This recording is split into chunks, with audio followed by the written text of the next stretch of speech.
حضارة 7000 سنة، وأنا أقول أنا يمني حتى النخاع، مهما سافرت ومهما غادرت سأعود إلى الأرض الطيبة وسأموت إن شاء الله وأدفن بهذه الأرض الطيبة. لا تنسوا بأن اليمن سيكون منها بإذن الله جيش الرسالة، ونحن سنكون مناصري عيسى عليه السلام بإذن الله. هذا هو إيماننا. عندما تقول لي يا أبو أحمد لماذا اليمن؟ رد على اليمني السلام، يلقي عليك ألف سلام. لماذا اليمن؟ اليمن البلد الوحيد التي فتحت أبوابها للسوريين إلى الدور الرابع، أنا أحدهم. والله وصلت يوم الوالدة حفظها الله وأطال في عمرها عائلة سورية في غرفة نومنا، هذا إكرامنا للضيف. لماذا اليمني؟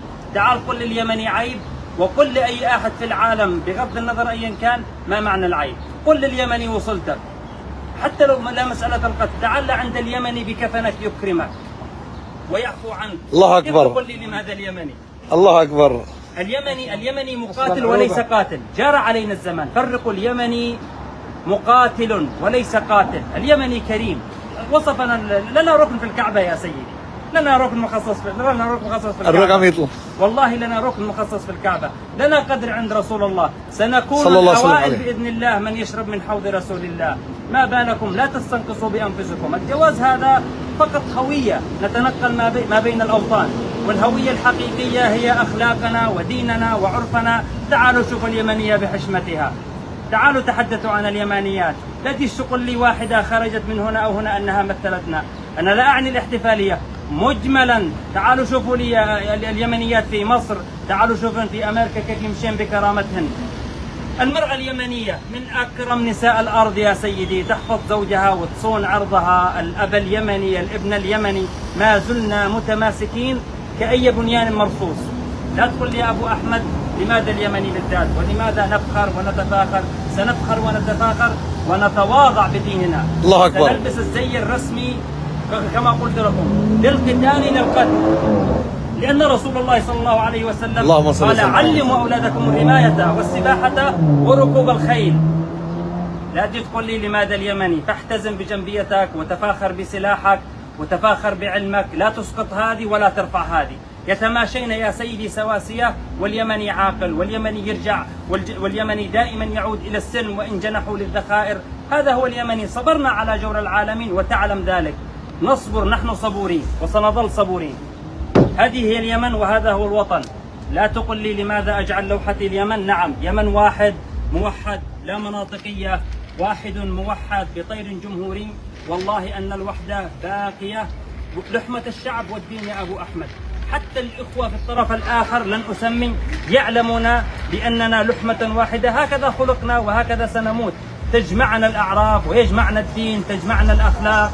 العلم جمهوري والإسلام واحد، وعرض الجنوبي كعرض اليماني، وعرض الصعدي كعرض الإبي. لن يستطيعوا الساسة أن يفرقوا بيننا. ها هو الأخ الكريم، أنا لا أعرفه من أين أتى، لكن تفضل. من محافظة عمران. وهذا من عمران. نعم. وهذا من عمران. ولي الفخر. وكيف التقينا بالأحضان؟ لا أعرفك ولا تعرفني. ولا أعرفك، بس الأقدار هي التي جمعت بيننا في هذا المكان وفي احتفال. أنا والله لا أعرفه من قبل، يقول من عمران. والله كأننا إخوة. التقينا هنا لمصلحة تجمعنا بالله، التقينا هنا لنرفع هذا الشعار من أجل اليمن. لما أقول أرفع الشعار كان لأخينا طلب، لأنه في بلد غريب وهذا بلدنا، نتساعد بما استطعنا. أنا ما أستطيع أن أقدمه لأخي الكريم فيك الخير والبركة في وفيك. هذا أمر علي يا إخوتي. أنا تحدثت معك يا أبو أحمد بأن اليمانيين أول من أنشأ أول منشأة عسكرية إغاثية اسمها حلف الفضول قبل 1500 سنة. الذي لا يعرفنا سيعرفنا. من عمران. اشرح ما هو حزب الفضول وما هي الجنبية وما هي حلف الفضول هذا هي وما هو العرف، اشرح كل شيء. نعم، بأن الذي يقول لي بأن أحمد شرف الدين يفتخر بالعرف، اعلموا أن الله سبحانه وتعالى قال وأمر بالعرف. إذن العرف دين. أن الرسول صلى الله عليه وسلم قال لمعاذ بن جبل عندما قال له يا رسول الله بمعنى الحديث طبعا، أنا سأتي على قوم على ذمة وعلى ديانة، نحن كنا نتبع اليهودية، فماذا أحكم فيهم يا رسول الله؟ قال لمعاذ بن جبل احكم بكتاب الله قال إن لم أجد يا رسول الله قال صلى الله عليه احكم وسلم. بسنة نبيه قال فإن لم أجد فقال له احكم بما تعارف عليه أصحاب القلوب الأجداد. الله أكبر. إذا العرف دين. الجنبية هذه ليست للرقص، وأنا آسف ليس الرقص إنما البرع، فلا تميع اللغة. البرع هذه شيء توارثنا عنه الأجداد للحرب وللزواج قلت لك إذا كان هناك مهجم، الذي يعرف المهجم، إذا كان هناك اعتذار من قبيلة لقبيلة، إذا كان هناك وصلة، هذه هي الجنبية وهذا هو اليمني. اليمني إذا قلت لا وصلتك قال عليت وسلمت وبقيت، هذا هو اليمني.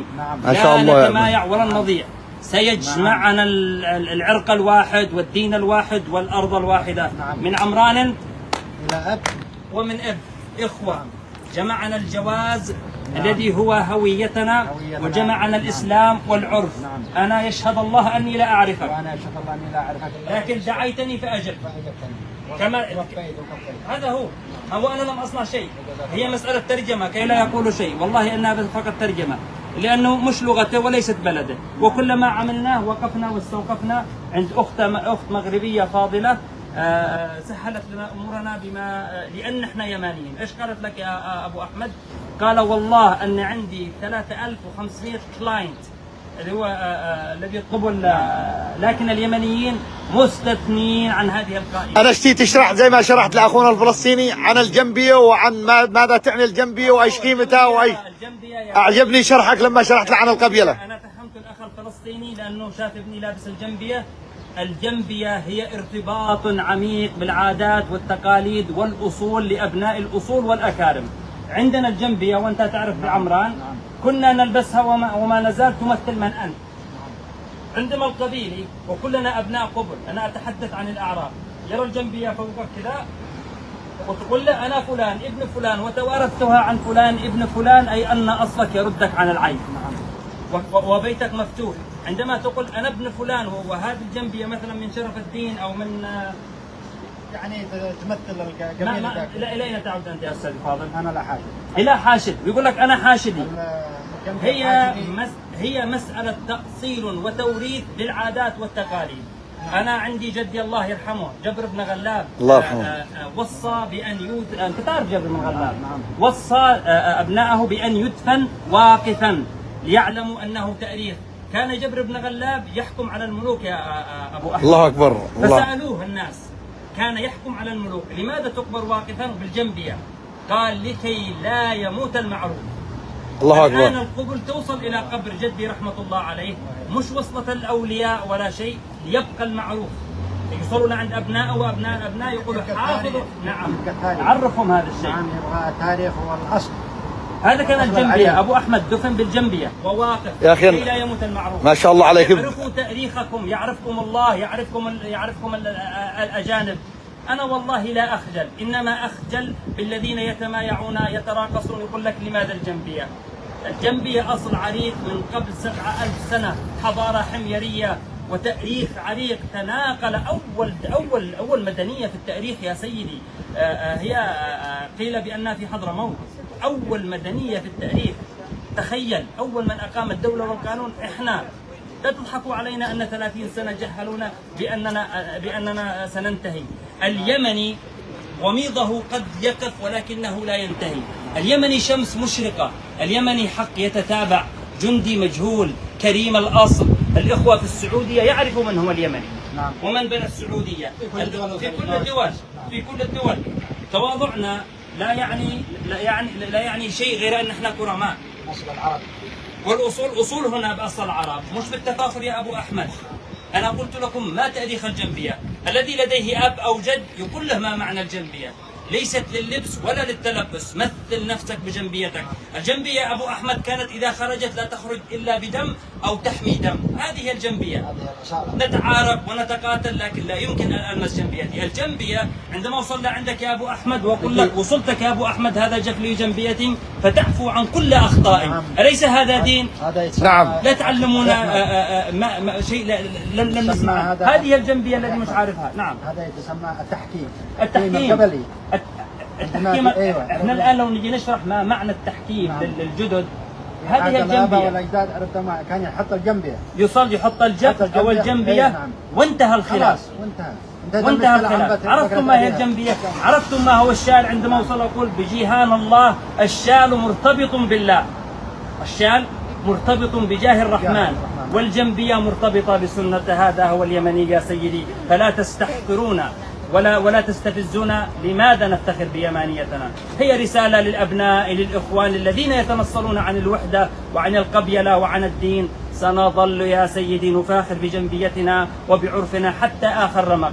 سنبترع ولن نتراقص، سنصل بالجاه والعرف ولن نأخذها فقط كشعار. تعلموا من هو اليماني، وإلا علمكم التاريخ وعلمتكم المواقف. نكرم ضيفنا بجنبيتنا وبشالنا وبغترتنا، ما توارثناه لا ما لبسناه، فقد يرتدي الذئب جلد خروف. الله أكبر. تعلموا يا سادتي. صح لسانك يا أخي أحمد، صح لسانك يا أخي أحمد. وصيتك لمن مقيمين هنا في الولايات المتحدة الأمريكية، هم وأولادهم وأهاليهم ماذا أي رسالة ترسل لهم؟ تمسكوا بآبائكم، تمسكوا لا تجهلوهم، تمسكوا بأخلاقكم، صفتك وهويتك. يا أبو أحمد، اليهود مدارسهم يهودية، ولبسهم يهودي، وأخلاقهم يهودية كيفما كانت، ولهم هنا صيت ومقام. أصبح اليهودي يميز بالقبعة السوداء ويحترموه، ونحن سيحترمنا العالم بإذن الله إذا احترمنا ديننا واحترمنا العرف والقبيلة. تمسكوا بأخلاقكم. الدنيا هذه وضعنا في فتنة عمياء. القاعد فيها قال رسول الله، اللهم صل وسلم على رسول الله، الواقف فيها خير من القاعد، هكذا قال رسول الله. والجالس خير من القاعد، والمتكئ خير من الجالس. فتنة عمياء يا أخي. البدلة هذا حق الحرس الجمهوري لا تغيظ بعضهم، والله لارتاح. بعضهم يغيظوا من هذا البدلة. هذه هي مشكلتهم. لا تحملوا حقد على وطن. نحن نمثل وطن وخدمنا وطن. لم نقدح في ولم نقدح في عرض أحد، ولساننا ما زال مهذب، وأخلاقنا ما زالت مهذبة. ولو دعينا للدفاع عن الأرض والمال والولد للبينا النداء. لكن يا أخي